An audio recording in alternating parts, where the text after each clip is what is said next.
मित्रांनो, तुमचं पुन्हा एकदा सुमिरित मराठी ह्या यूट्यूब चॅनेलवर स्वागत आहे.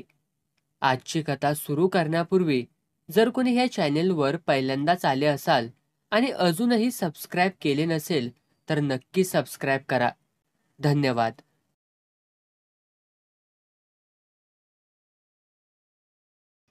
यकायकी रानातनं आल्या आल्या थंडी वाजू लागली.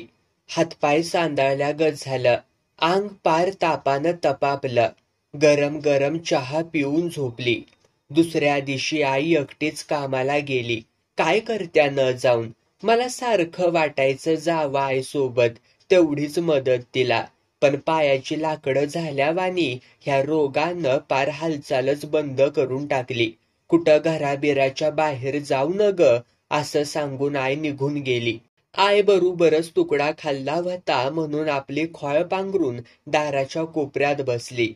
आई असती तर बाहेर बसूच दिलं नसतं. उगीच म्हणली असती, अगं का अशी थंडी वाऱ्याची बाहेर बसलीयास? आजार वाढवून घ्यायचा आहे व्हय? आणखी काय बाय? ऊन चांगलंच तापत चालल्यालं. मी आपली घराच्या बाहेर आली. उन्हाला बरं बरं वाटत होतं. अधनं मधनं छाती धूर भरल्यासारखी दुखत होती. रोजच्या सवयनं घराभोवतीची फाटकी चित्र बघायला लागली. आमचा महारवाडा लय नामी बसलाय. कागद चुरगाळल्यावरती जशा घड्या पडत्या त्या तशी घरं कुठं बी बांधल्याली. जागा दिसत्या रिकामी, बांधा खोपाट. नाच ना पेच. काय काय घरं अक्षी वड्याच्या कड्यावरती बसल्याली. पावसाळ्याच्या दिवसात एखादं घर कड्यासकट खाली कोसळलं तर पत्या बी लागायचा न्हाय की हिथं घर होतं की नव्हतं ह्याचा. आमच्या घरामागनं तर सारा लिवंगाडाचा दाट तट. गवंड्यानं शिमटाची भीत बांधल्यावानी. जनावर कुठनं पलीकडनं आत यायला. घरासमोरच चिचचं झाड. खळभर जागा नुसता बुडक्यानंच धरल्याला. वर फांद्यांचं जाळं माकल्यालं. पोपटी पानांनी चीच डवारली म्हणजे जवळ जाऊन बी झाडात लपल्याला माणूस दिसत नाही. झाड भयंकरूच. रातीच्या सावल्या दोन दोन डाप्यातनं खाली वगाळल्या म्हणजे राखीस उतारल्यागत वाटायचं. आमुषाला काय कुणाचा घास हायवे चिच खालनं जायचा. 50 भूतांचा राहावा त्यावर. कसला बी माणूस असू द्या, मागनं पाय वडत्याती. जुनी म्हातारी माणसं सगळी सांगत्याती. घराच्या डाव्या कोपऱ्यावर मुंगनी यराण लावलेलं. लावलं व्हतं की आपसूक उगवून आलं व्हतं ते कुणान ठावं. पण त्याच्यावर आमच्या आईनं पावट्याचा हिरवा गार यल चढवला होता. अक्षी साळ शेजारच्या गार वेलागत पसारल्याला. आणि लिवंगाडाच्या तटावर गोसावळ्याचं सताट याल. कधी कधी गोसावळ्याच्या सोबत एखादं पिवळं जर्द साबदुळं लोंबत असायचं. काय नाम न्हाय म्हणून उगी आपली विचार करत उभी होती. तवर शेजारची शंकर फक्कडची मथी आली. दाट रंगाचं तांबडं पातळ. कोल्हापुरी बायगत दुपता कासुटा मारल्याला. पत्र्याच्या बादलीत धुण्याचं बोचकं घेऊन आली. मला मथीचं लय अप्रूप वाटायचं. डोळ्यात काजळ घालणं, तोंडाला पावडर लावणं, नख गंधानं रंगवणं, हे सारं तिला कसं परवाडतं कुणान ठावं. माझ्या आईला कधी तिच्याबद्दल विचारलं तर म्हणती, गावदेवीला सारं परवाडतं. लते काय करत्यास ग? काय न्हाय, बसलीया नव्ह. अंगात तापाचा जाळ झालाय नुसता. चल की जरा वड्यासनं येऊ धुणं पिळून. न ग बया, जा तूच. आय आली मजी फोकनं मारील मला. हात तुझी. वयात आलीस तरी अजून बी आईचंच ऐकत्यास व्हय ग? हसली, साबणागत फेसाळली. चिचच्या पलीकडं घर असल्याली रंगवता अण्णांची नकुसा आली. ए नकुसा, चल येऊ धुणं पिऊन. नकुसा बी शहाणी. चल म्हटलं की निघाली. 8-9 वर्षाची पोरगी, ना काम ना धाम, कुठं बी फिरणार. आई बापाच्या जीवाला नसता घोर. बुद्धी कशी काय फिरली कुणान ठावं, पण म्हणलं हिथं बसण्यापरास यावं वड्यासनं जाऊन. वडा तरी कुठं लांब हाय व्हय? घरामागच्या लिवंगाडाच्या कडनं डगराट उतरलं की आला वडा. थांब ग मथे, येती म्या बी. नकुसा गेली घराकडं. मी दाराची कडी लावून त्यात कुऱ्हाडी खिळा अडकिवला. निघाली. सारख्या उन्हाच्या झळा लागल्यानं थंडी पळाली. जीवाला बरं वाटायला लागलं. वड्यात ती सप्पई खडकावर धुयाला बसली. मी आपलं कडचं बारकं दगाड हलवून खेकडं हुडकायला लागली. 2-4 खेकडं घावलं तर तेवढंच कडान होईल. ताप झटक्यासरशी उतरल. दोघी बी आपापल्या कामात काम करत करत बोलायचं. तिनं मला तिच्या घरचं सारं सारं सांगितलं. मी बी सांगितलं. आई रातीची घरी झोपती का असं बी तिनं विचारलं. थोडा वेळ मन जरासं फाटून निघालं. 2-3 खेकडं आणि 1 चिंगळी घावली. मथी आपलं धुणं चुबकण्यामध्ये रमल्याली. आधनं मधनं वर पिपळाकडं बघायची. वरनं वळण घेऊन वडा खाली आल्याला आणि पुन्हा निबार वळण मारून खाली निघून गेल्याला त्याच्यामुळं टोळाच्या पायागत तिथंच तेवढा बाग आल्याला. आम्ही त्याच लवणात होतो. म्या तिला म्हटलं, सारखी वर पिपळाकडं का म्हणून ग बघत्यास तू? तर ती म्हणाली मला, यदवाच्या आईची गुरं तिकुंड खाली उतारत्या ती. एखाद्या वक्ताला वाळत घातलेली पातळ तुडीवत्याली बिडीवत्याली. पुन्हा हसली. हसण्याशिवाय धंदाच नाही तिचा. मी झऱ्यावर पाणी पेताना ती कणायला लागली. काय ग, काय झालं कणायला? बया पोटात लय कळ मारत्या माझ्या. जरा परसाकडं जाऊन येती. ध्यान ठेव पातळावरती. गेली. म्हणलं येईल लगीच, पण अर्धा तास झाला तरी कुठं येत्या ती. आता हिच्या हागण्याला काय म्हणावं? एवढ्या टाइमात म्हशीला रेडी झाली असती. तशीच अंगावरली चादर सावरीत पिपळाकडं मी निघाली. करंजाडाची दाट झाडं, त्यात आधीमधी सीताफळी उगावल्याल्या. काय काय झुडपची वाट, पण गिड्डी भुईत खवल्यावानी ताटात उभी. एखाद दुसरं डांगुळ झाड. हागणदारी म्हणलं की अशीच आयचान. काहीही न बोलता हळूहळू गेली. पुढं बघितलं तर डोळंच अंधारलं. मथी खाली पडल्याली. पातळाचा तर पत्त्याच नाही. उरावरती एक बाबा झोपल्याला. हळूच सीताफळीच्या झाडाला धरून खाली बुडक्यात बसली. पानाच्या पागोळ्यातनं बघायला लागली. नको नको ती दिसलं. मती हितं बी कणत होती. बाबा चांगलाच पेटला होता. तिचा त्यानं रेंदा चालवला होता. कुंचा किरड्या हाय कुणान ठाव. तोंड पलीकडं असल्यानं कायच वळकू येत नव्हतं. नंतर उठला. कापडं सरळ करायला लागला. बाई ग, ह्यो चकना गुरुजीच की. 2 वर्षापूर्वी आम्हाला साळत शिकवायला होता. टरका मास्तर बघून पायातलं वारच गेलं. पळाली. अंगात ताप होता तरी तसला ताप घेऊन पळाली. मथीच्या धुण्याजवळ येऊन बसली. थोड्या वेळानं मथी आली. पहिल्यासारखी हसत. आता जरा बरं वाटतंय बघ. ह्या परसाकडच्या रोगानं लय सतिवलंय मला. म्या बी म्हणलं, चालायचं साकात आहे. ह्यो रोग लय वंगाळ हाय. माणसाला पार जन्मातनच बाद करतो. हसली रांड. अंग तुडवून घ्यायची रोजची सवय. तिला काय, भराभर पिळं पिऊन पातळाच्या घड्या घालून घराकडं वळलो. रातचं आईला सारं सांगितलं. आई म्हणाली, शानी असलीस तर कुठं बोलू नगस. मास्तर लय इदारकली हाय. निम्मा मारवाडा बाटिवलाय त्यानं. काय बोलणार मी पुढं? गावात कुठं तरी बँड वाजत होतं. असल कुणी जमीनदाराच्या पोराबिराचं लगीन. सारा गाव जेवायला घालणार असल. चला, 4 वाजायच्या पुढं पंक्ती झडत्याल्या. आजचा दिस निघल तेवढाच बाहेर. मनात असा विचार केला आणि 10-11च्या सुमाराला तुकडा चावून शेरडी सोडली. आई कदमाच्या मळ्यात कामाला गेली. मी हनमा काळ्याच्या जाळीत आरगडीचा पाला सोजळायचं काम.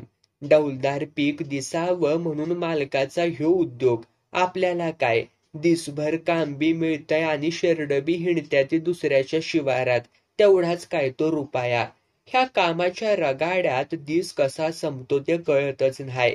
वाण्या उदम्याच्या पाटलाच्या गुजर मारवाड्याच्या बाया कसा काय दिसभर घरात दम काढत्या त्या कुणान ठाव.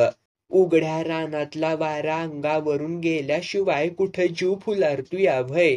उगे आपल्या बसून राहत्या त्या पाळलेल्या मांजरागत. गुडूप अंधारात पार सुकत्या त्या. जरा कुठं रातच्या नवऱ्याच्या उभीला पडत असत्याल्या तेवढ्याच काय त्या. मग हाय शेणकिड्याचं वळवळणं. काय म्हणायचं ह्यांच्या जन्माला.